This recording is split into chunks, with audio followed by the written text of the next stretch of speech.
Баршаңызға сәлем достар. Бүгін сіздермен үй жағдайында осындай дәмді печенье дайындайтын боламыз. Ендеше кеттік.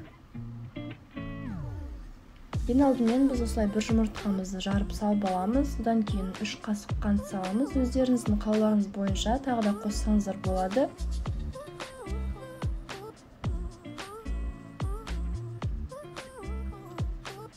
Одан кейін кішкене тұз салып жібереміз де осының барлығын миксермен жақсылап араластырамыз.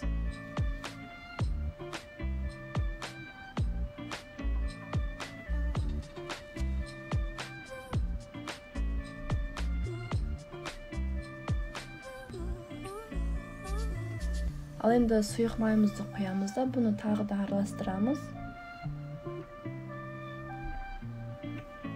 Одан кейін бөлек ыдыстағы ұнымызға жаңағы разрыхлительді қосып, осы екеуін араластырып аламыз бөлек.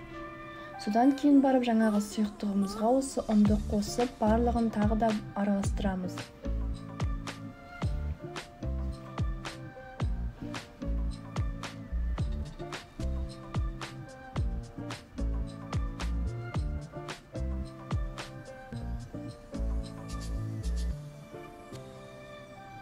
Мінекей біздің тестамыз дайын болды.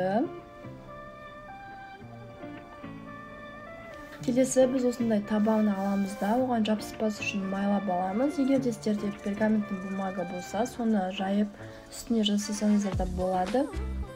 Мінекей біздің тестамызды осылай домалақ пішінде етіп жасап аламыз.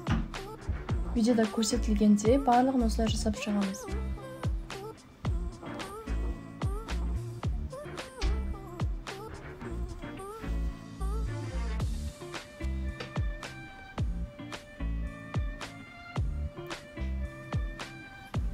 Осының барлығын 180 градуста 20-25 минутқа қойып қоямыз. Мінекей біздің печеньеміз дайын болды.